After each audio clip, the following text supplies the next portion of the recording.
Good morning, everyone, and welcome back to Mind Juice. Now, I had no intention of returning this swiftly, but as I was going through a few clips I had last evening, I caught another huge revelation, and I want to share that with you here today because I think it's important.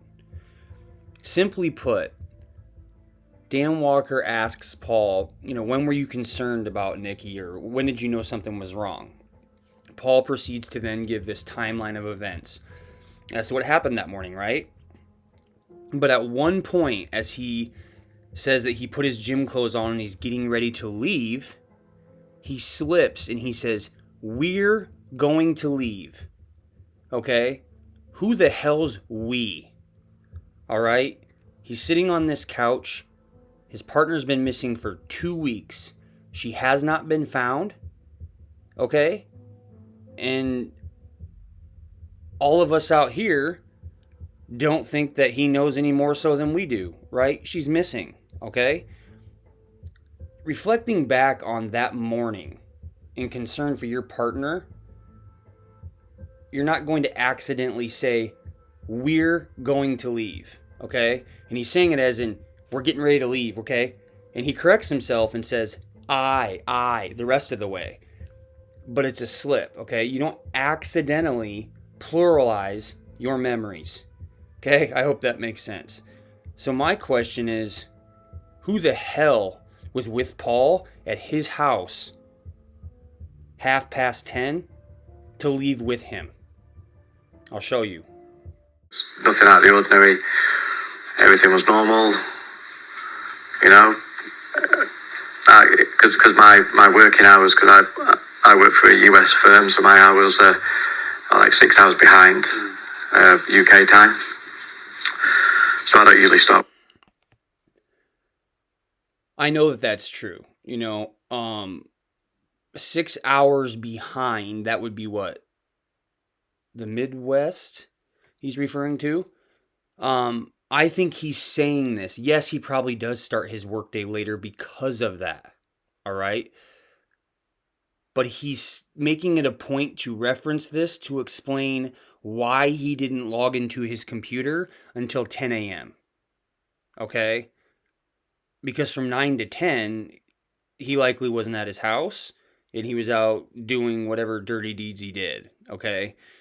So justifying why he wasn't on his computer after Nicola and Willow left until 10 a.m., he's saying it's because I don't start work till later. I'm not saying that is not true, but in my opinion, he's making it a point to say that so that you don't ask him, well, why didn't you do it before 10? Okay?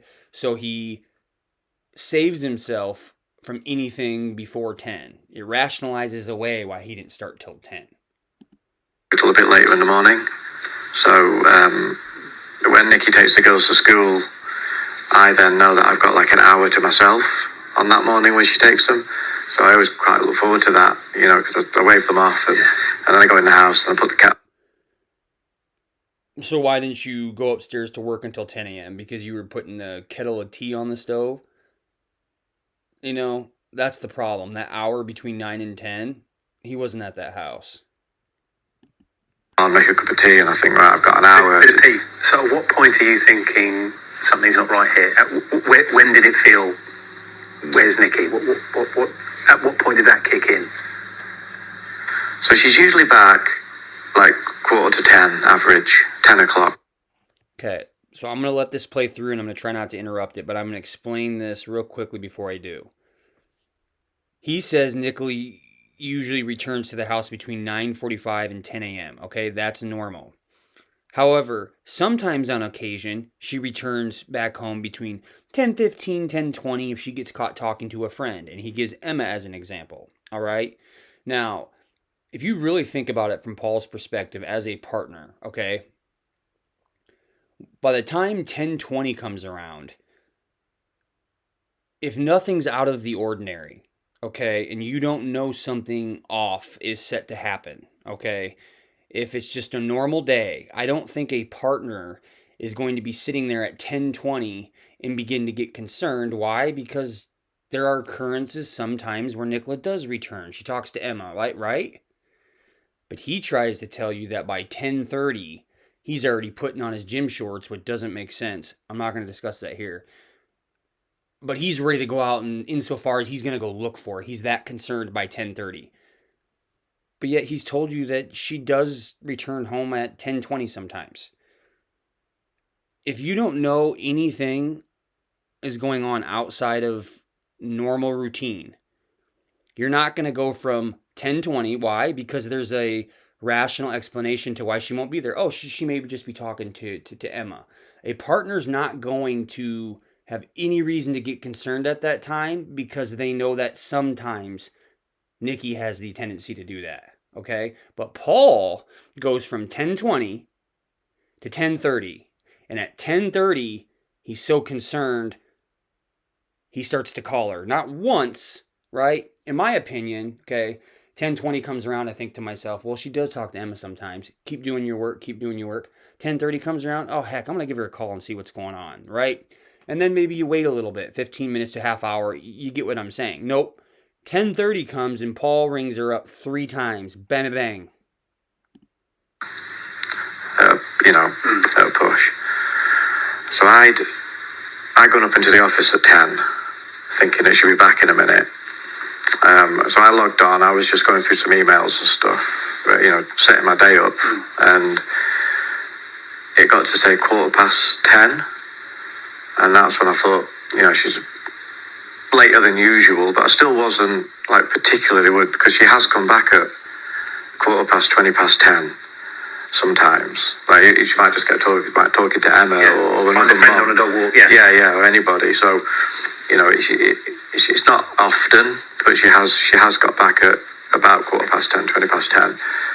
So again, I wasn't massively concerned or anything. Then it got to 10:30, and that's when I thought, she's, quite late now. One thing I'm going to say, I'm going to put a ticker and counter up in the top part of the screen in pink. And I'm going to use it as a counter. Every time he says, I wasn't massively concerned. I thought I'd still see her. Anytime he does anything of that flavor, I'm going to put a ticker up there to show you how irregular it is for him. You can see in his psychology the need to repetitively reiterate this point, okay? More late than usual, so I tried ringing her phone and there was no answer. I tried ringing her on WhatsApp and again there was no answer. I tried the mobile again and no answer, so I couldn't get her. I started to get a bit panicky, I think. So I started to get a bit panicky, I think. Either you did or you didn't. The fact that he's saying I think afterwards is him trying to reflect back, but not for certain. But in terms of where he's sitting right now, this would be a good time to suggest that I started to show concern, right? You don't, I think. If this is an authentic partner sitting on that couch, they're not giving you uncertainty in regards to their concern 2 weeks prior when their partner was missing. She's still missing at this point. And I thought, I'm going to have to go down there and see if she's all right, see if I can see the car or see what's going on. But I still expected that I'd just get there and just, oh, there she is, So I go to the gym on a Friday lunchtime. So I'm not going to talk about the gym stuff here, right? But I am bracing you. Okay, listen very closely. Here it comes. My gym stuff on, because I just thought basically I'm going to go out, find her, come home, do a bit of work. Carry on. Yeah, lunchtime, go to the gym. We're going to leave. Did you catch it? Let me play it again. Yeah. Carry on. Yeah, lunchtime, go to the gym. We're going to leave. We're going to leave. Now, people, this is not a language slip, okay? This is supposed to be a partner asking for help to the public If anybody has answers, please tell us. Okay? Look how calculated he is. This right here is a man who's thinking in his head, trying to make sure he doesn't step in a hole with what he's saying, okay? He's so fixated on making sure he's saying the right things that he lacks awareness in the words he lets roll off his tongue, right? And no, I'm not overanalyzing this, okay? If authentic, and he's giving an account, okay? You don't accidentally pluralize your recollection of that morning, okay? This is the truth. There's somebody with him at that house before they leave, okay? We're going to leave. And then you'll watch in the interview the rest of the way. He says, I, okay? This was an accident. I'll play it for you again. Lunchtime, go to the gym. We're going to leave. Yeah, lunchtime, go to the gym. We're going to leave. Work. Carry on. Yeah, lunchtime, go to the gym. We're going to leave. Who the hell is we? Now, I know there's some people going to say, oh, you're looking too far. No, I'm not. That's a slip on his part. This is why, okay, this interview happened 2 weeks after the day that Nicola went missing. This interview is on February 13th. 2 days later, the 15th. And I remember looking back, nobody knew there was an upcoming press conference. And I remember being shocked, holy cow, they're even going to have the SIO and the assistant constable there. Wow, this is... Because usually there's like a spokesperson, like Superintendent Riley, or you get what I'm saying. The fact that they were going to bring in the big guns, I remember was kind of odd. But looking back now, it's because they had to patch this up. This is why Dan Walker got hit by a car, okay? You got to remember, Paul knows what happened, step for step. So he goes back later that night, has his little highball glass of scotch, whatever the heck he does, and watches this. He's going to pull his hair out, and he's going to recognize, oh, shoot, I said that. I hope nobody catches that, okay?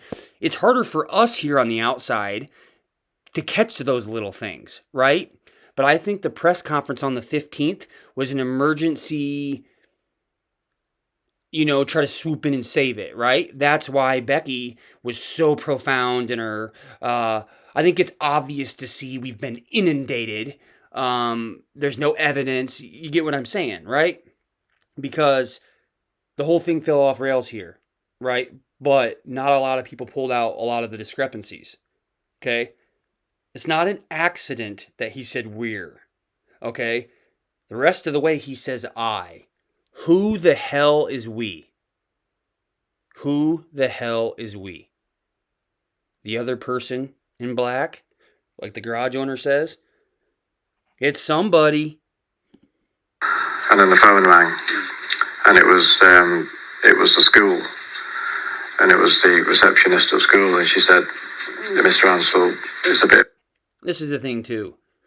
10:20 goes by.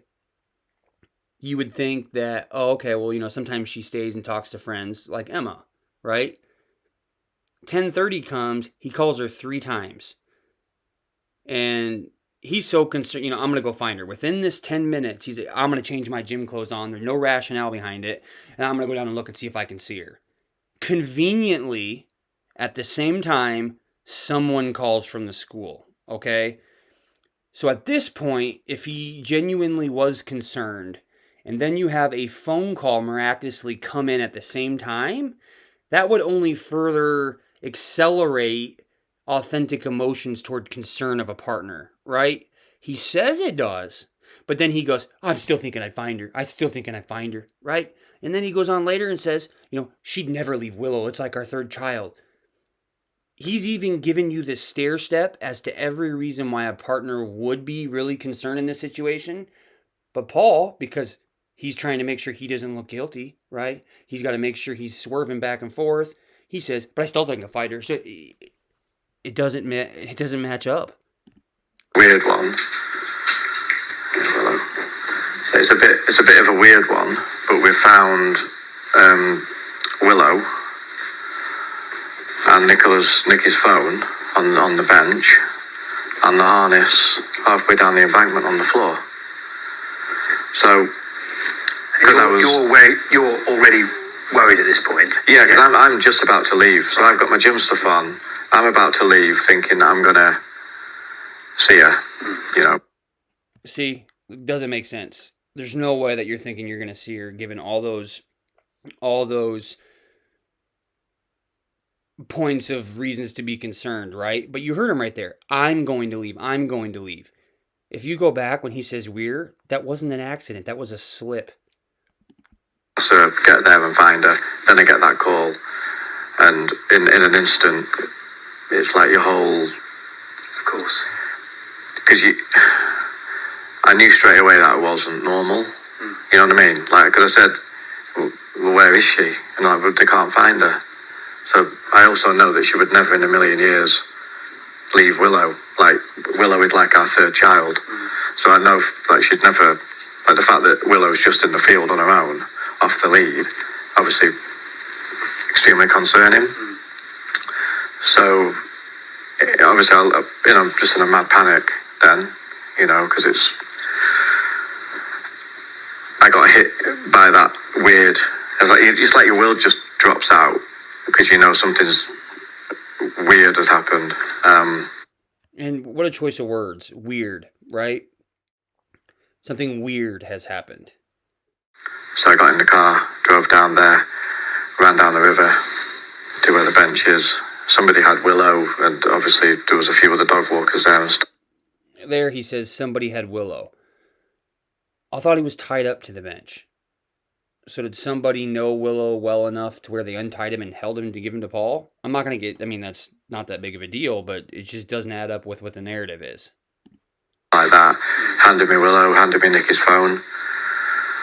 I still expected, obviously, to just have a look around and, well, there she is, or there she is.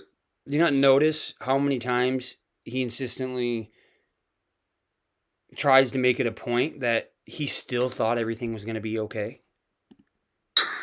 So, you know, we're all looking. I'm like walking off into the field that way, like looking around the corners, looking over the hedge, looking over the stile, and, you know, nothing. But I'd rung 999 on the way, because I obviously knew something was wrong.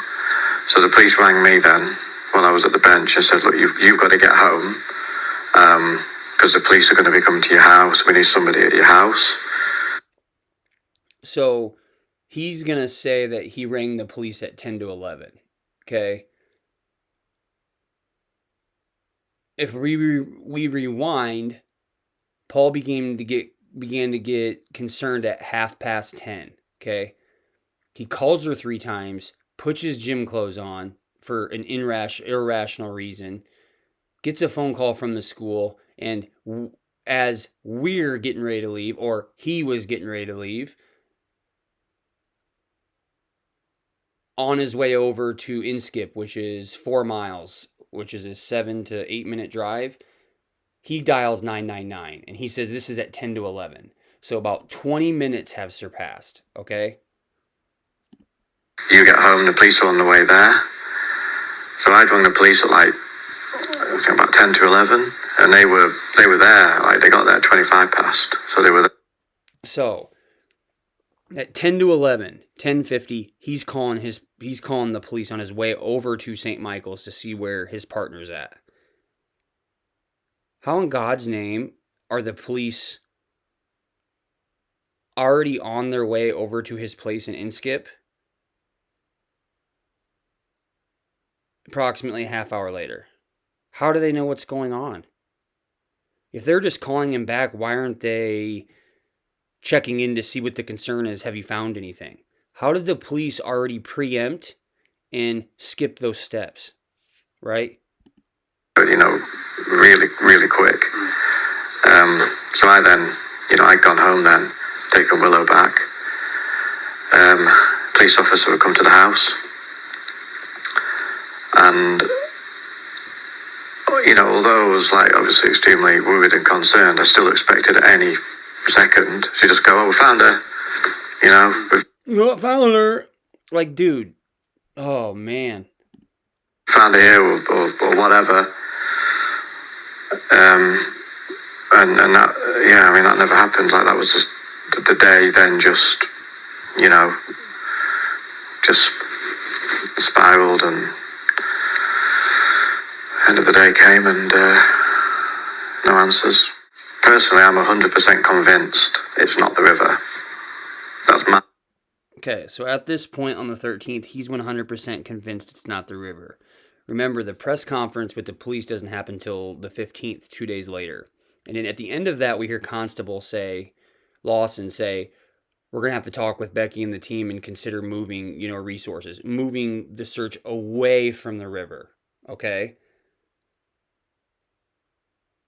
In my opinion, this whole attitude and presentation Paul gives here is the precursor to why the police eventually shifted away from the river. As the partner, they're going to listen to him, right? I'm convinced it's not the river, okay? And he continues to pound this. This is what leads to the police, shifting away from the river, so to speak. And I think he's doing this intentionally because he's concealing her somewhere, right? Now, why the hell don't you just go and, make it, I hate to say this, but make it so she's never found, so to say, okay? I'm glad, okay? But for some reason, he wants them to move so he can have her put back in that river. That's the thing that is kind of confusing if you really think about it. Like, let's say he has her. Like, why not?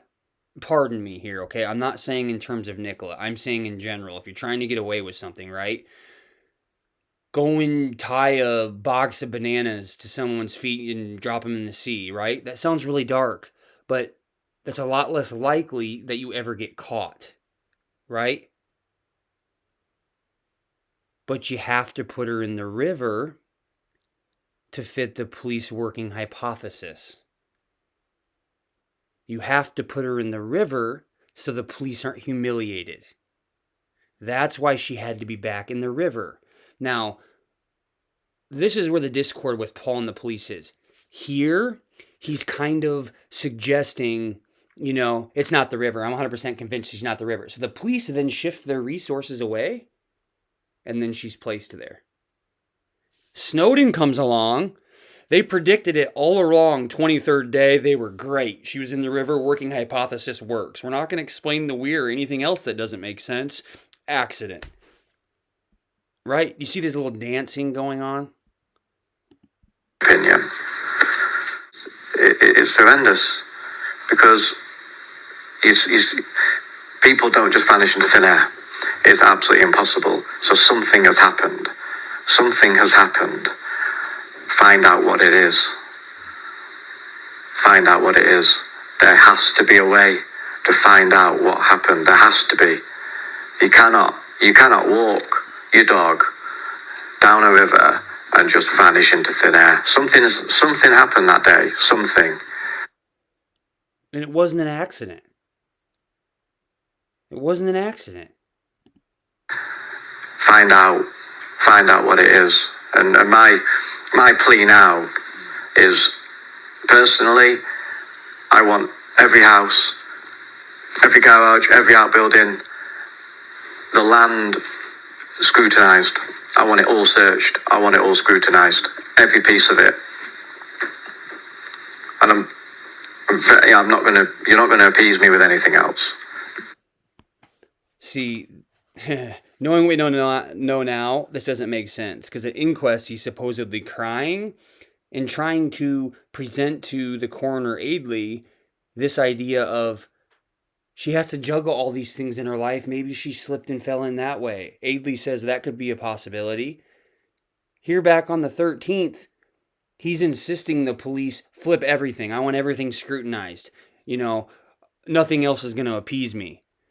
Then how the hell do you get to Inquest with the man in black coming up, the screams being heard?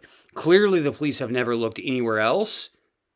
but you were appeased by an accident. The family attorneys request an accident to be rendered. You say right here, Paul, that nothing's going to appease you. Okay, that's just because you want her found. So at the inquest, she's found, so you no longer care about that. No, the reason he's doing it right here is because he's getting the police to maybe, I don't know, help Becky justify this police decision away from the river so she can be placed back. That is what I want to happen, because for something to have happened there, it's not many. You would only know that area by local people. It's a local area. We walked down there for years, and I mean years. You see the same faces every single day, and on the very odd occasion when you see somebody that you don't know, they stand out like a sore thumb. This is where I think he's subtly revealing what happened, okay? It's almost like taunting, right? Kind of like when he does with the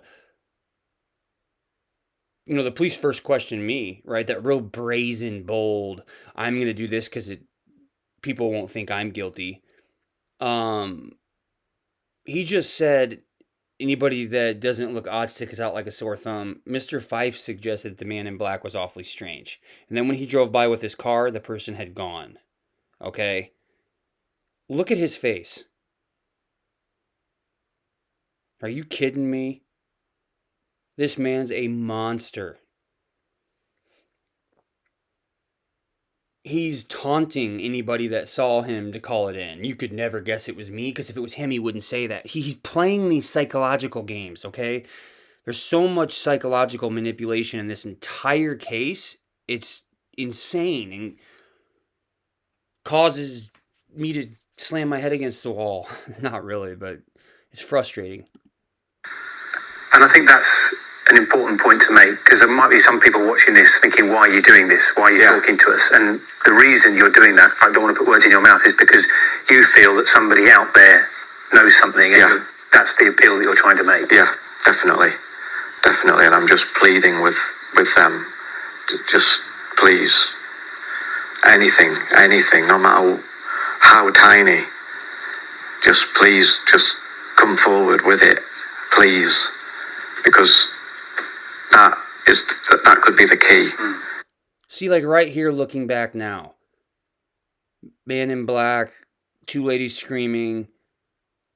Why would he not be upset that those avenues were not looked into, looking back now?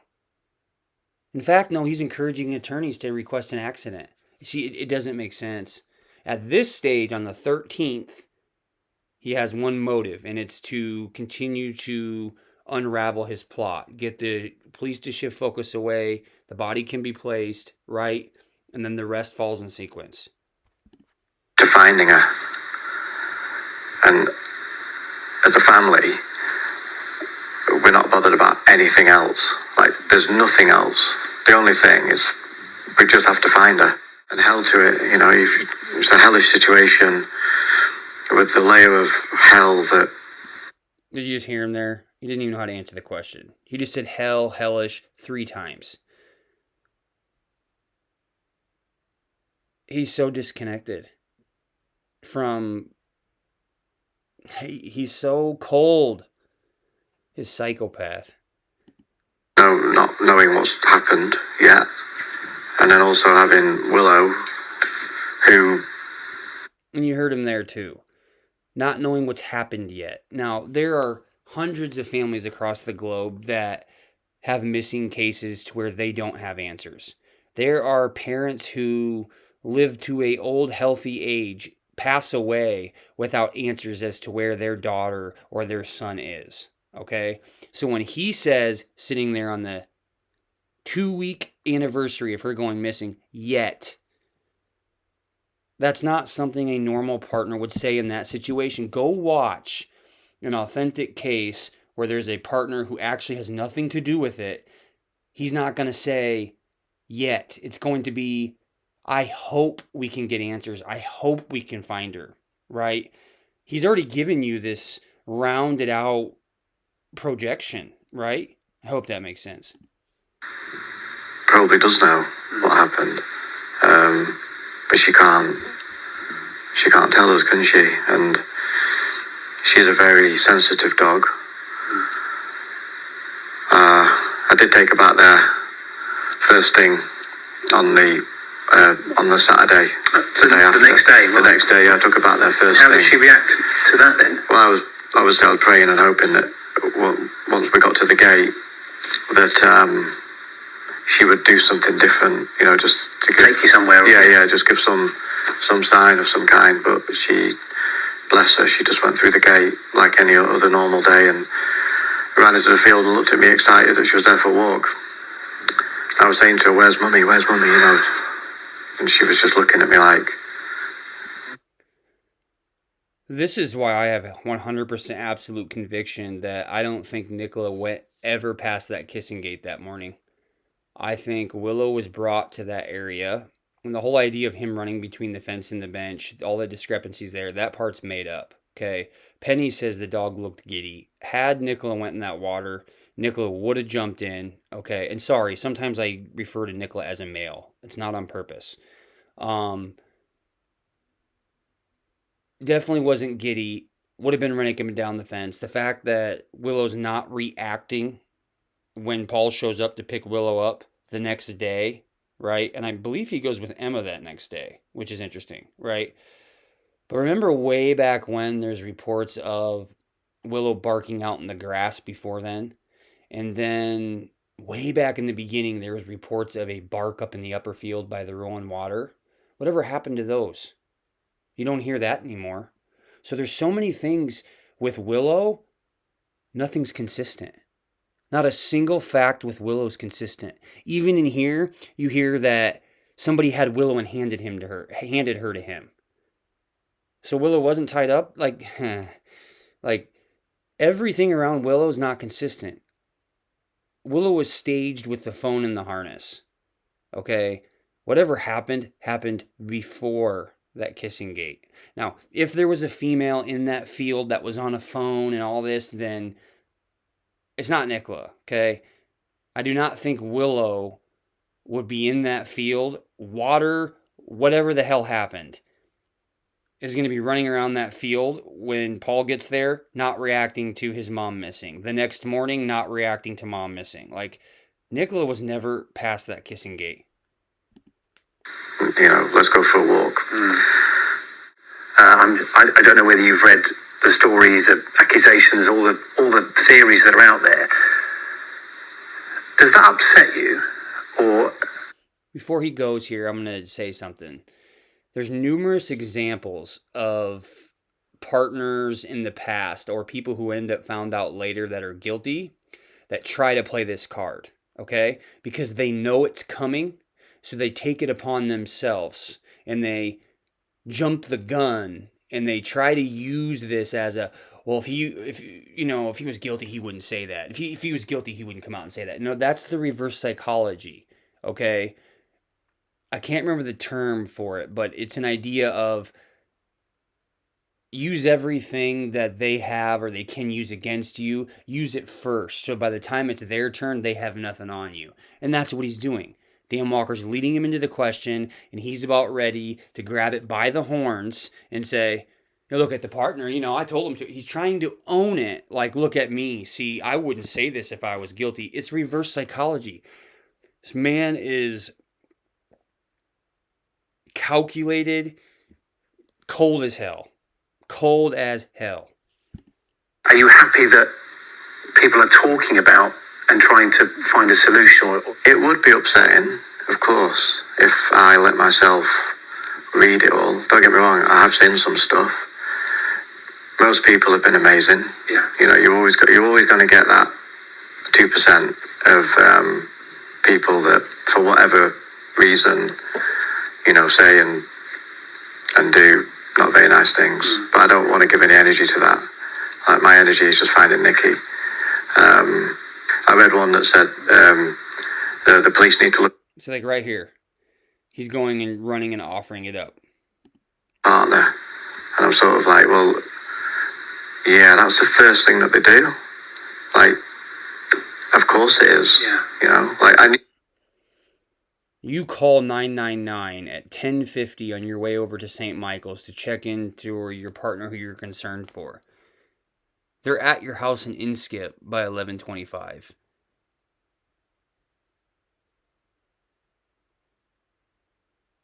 How did they ever really think that it was an accident in the river, right? He goes and says here that they were looking into him. They were looking into him. that would happen, you know, on the first day. And See, I knew that would happen. Well, yeah, because you planned and prepared for it. That's why, right? If you were genuinely at home getting prepared to work and doing your kettle of tea, I think at 11:25 in the morning, you'd be a bit pissed off that you're being questioned as a suspect and why your wife's missing. Because just an hour ago, you were just beginning to get concerned. Why isn't she home yet? An hour later, they're at your house questioning you, and you're trying to present as to this is normal. No, it's not. you expect that, don't you? I expected that. I said to them, do it and get that out of the way, and then focus on Finding her. on finding her and focus on the rest of it. So that's exactly what we did. You know, it was. And that's exactly what we did, you know. Who the hell is we? If there's police interrogating or questioning him, it would have to be unbiased and impartial. I would hope that in that situation, the cop would not be comfortable with them referring to them as we. Like, he's aligned next to the police. That's not how he should be scrutinized when Nicola's missing, okay? You know what I'm saying? Like, we did that. Who the hell's we? Again, he keeps slipping these plural things. Like, what the hell? That was done, ruled out, obviously. You can't have this level of support, this level of love and compassion and hope and prayers without getting a reward from that. That's not true. Like I said, there's hundreds of families out there that still don't have answers and may never get answers. But he is living in this 2 week since she went missing. We're going to have that happy ending. You can't do all this and not have... Well, that's not realistic. I understand the optimism, right? And he says he's positive. I get that. But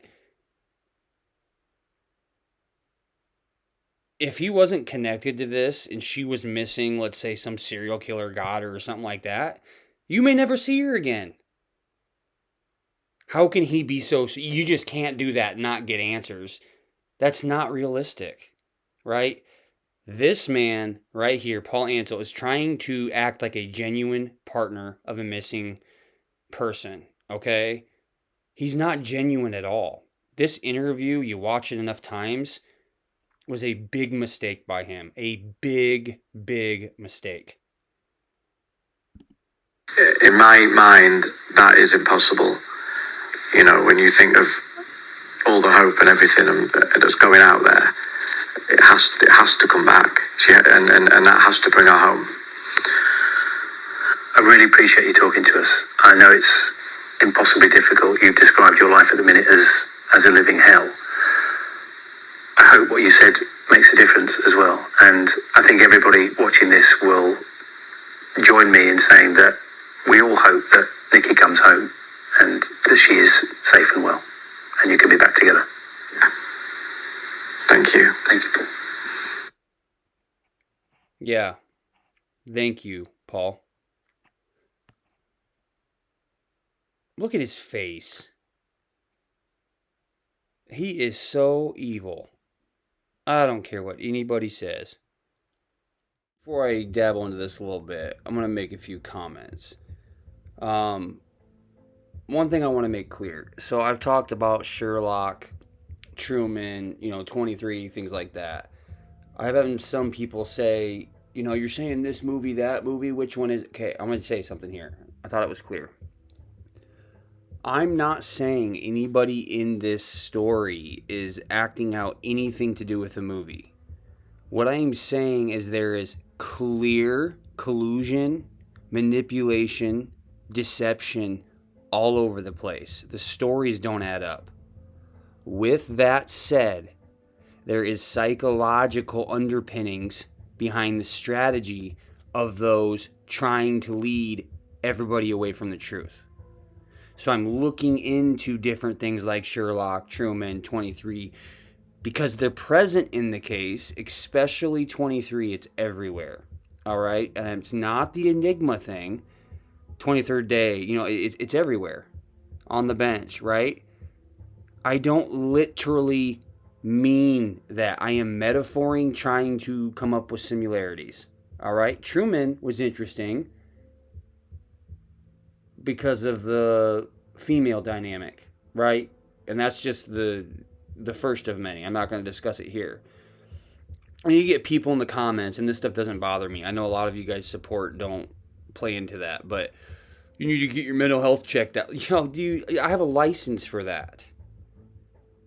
I promise you I'm mentally sane, okay? I'm very healthy mentally, all right? It's one of my main priorities in life, all right?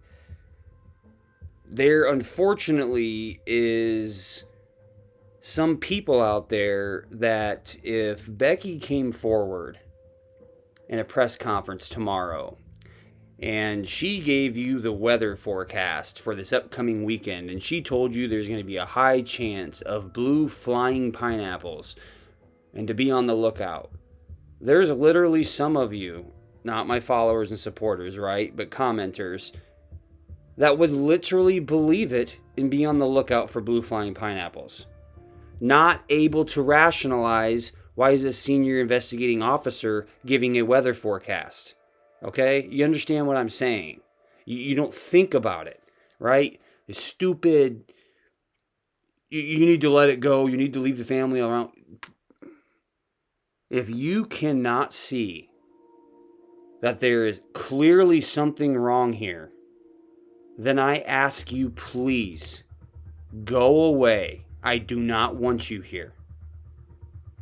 It doesn't bother me. You want to heckle? That's fine. I don't, in one ear, out the other. You're never going to get to me. I promise you. I promise. Then we have Mr. Bold here.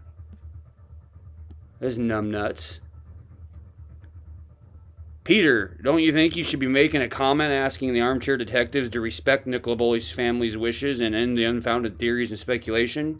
After all, you started this media circus and speculation with your many TV interviews speculating and theorizing. And after all, you were supposed to be there to help. I can't even finish reading it. This person here, I blurted out of respect because I'm like that. Last name's Bold. But these are the blue flying pineapple believers here. Okay? Or they're Becky Paul supporters, right?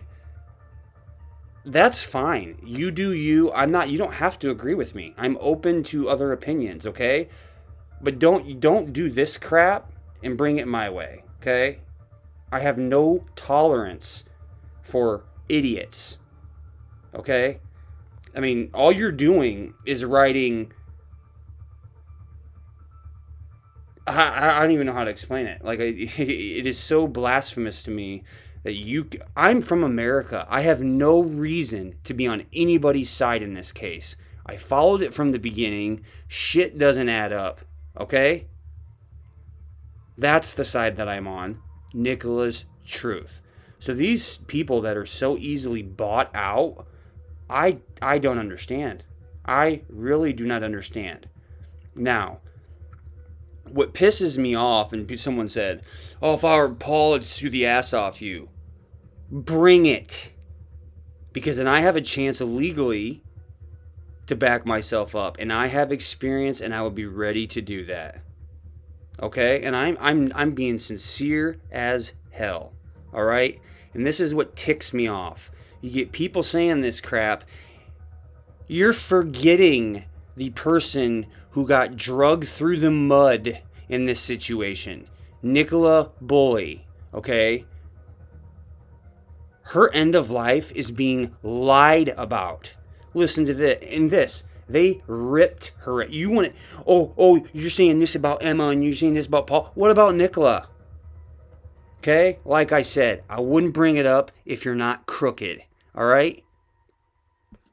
Nicola Bulley's reputation destroyed by police, says ex-detective. Lancashire police released a statement saying Miss Bulley had suffered significant issues with alcohol brought on by her struggles with menopause after initially refusing to confirm why she was classed as high risk and Miss Vulnerable. There's this Mr. Underhill guy. I really like him.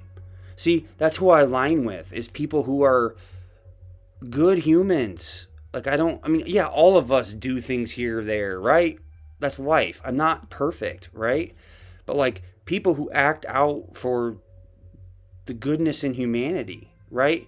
A former detective has said that Lancashire police have completely destroyed Nicola Bulley's reputation by revealing her struggles with alcohol. Told Sky News that he had never seen this. He used to be a police crime commissioner from 2012 to 2021 in Dorset, if I can remember correctly. Yes, he's never seen such a level of detail released in a missing persons case, and added that one had to ask officers were releasing it now. Okay? Family says appalling speculation needs to stop. Okay? Speaking to Sky's Underhill, who was a detective involved in the Sarah Payne case, said he was confused by Lancashire Police's strategy. You can understand why some people are saying it's victim blaming to protect their own reputation, he said. I can't see how it progresses the case any further forward now we're 3 weeks in, to be frank.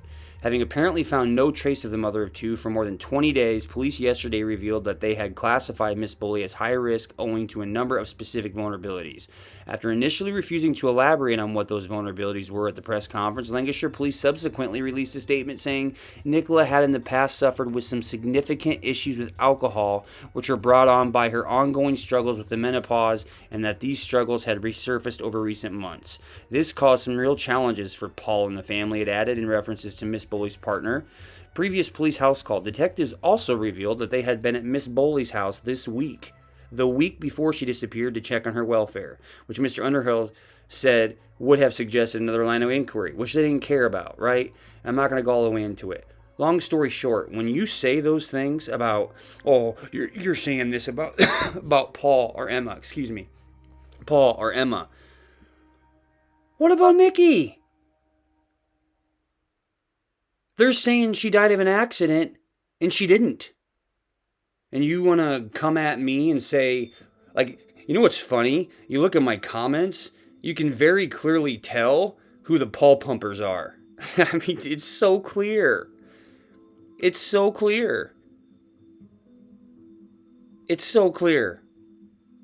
You know, and then I got some yahoo out there going, oh, number one, Nicola, blah, blah, blah. If you don't be straight, I'm going to reveal your past. Hand on my heart.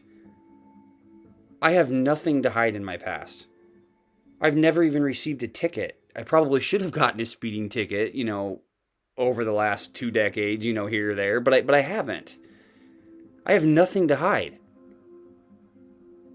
I have 2 graduate degrees. I've spent majority of my life in school. I have nothing to hide. I've never been in any trouble, and I have no reason to explain myself, but it drives me crazy that some people are so stupid that they honestly think me continuing to do this isn't somehow hurtful to Paul.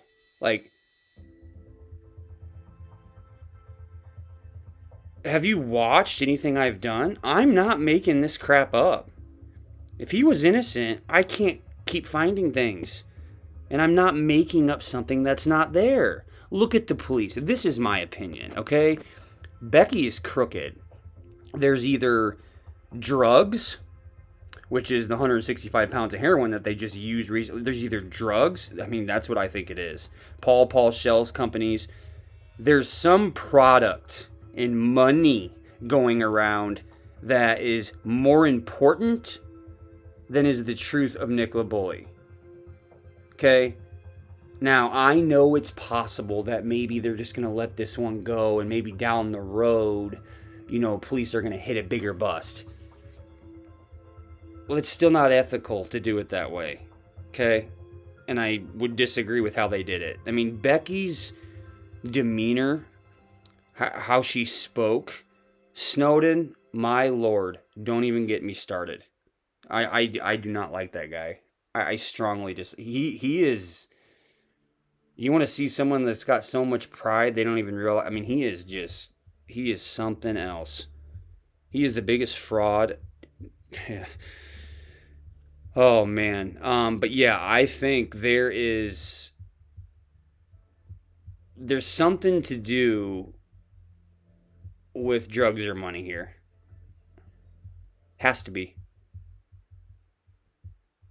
It's the only thing that explains Becky, Blackpool presence, Rothwell, 2018, all over the place. There's this Derek character, Nicola, right? Paul's getting away scot-free. And I remember people saying Paul's father is a police officer. And then I remember, or an SIO, detective. And then I hear, then you always have people counter saying, no, he's an artist. No, he's this. I'm not sure what he is, okay? But it kind of reminds me of the Willow situation. Either a cop or he's not. Every time I see someone claim he's a cop, there's 2-3 comments under it correcting it. Okay? That's one thing in this case. Every time you start to get to something, you get all these Paul pumpers or these Becky bellowers that want to come out and freaking try to correct things. Okay? I'm not stupid. Okay? You're not going to convince me by some bullshit comment and make me feel bad. Okay? My focus is the truth for Nicola Bulley, okay? Period. There's nothing more than that. I will not waver off of it. Do I realize this is dangerous? Absolutely. But somebody has to do something about it, okay? I can't live going forward and quitting just knowing that. Like, that's just who I am as a person, right? Now, can I make an impact on it? I hope so, right? But I don't live over there, so I can't actually do things physically. If I was over there, I would. Now, you couldn't pay me to go over there now because I'd probably end up dead in the river and be deemed a suicide or accident within 4 days, and that's not a jackass slam. That's the truth. Look at all these people. Rachel, all the suicide, no foul play. I mean, how many? I mean, they don't even. You guys got problems there. You got problems there. Hopefully, something God sent will come down and someone will do something, right? Becky's tilted though. She's tilted now. If we find out down the road she was doing this because she had a bigger bust going on, I don't care. It's still not how you character shame somebody who doesn't deserve it. There was no alcohol in her system. She appeared sober that day. Like, what are people missing? These people that want to confront. And why do I speak to them? Because if they would take the time to calm down and rationally speak about it, maybe they could be a supporter. This needs all the support it can get. Right? Man, just go on and on and on. But yeah, that's it. I hope everyone has a grand day. And until next time, Mind Juice out.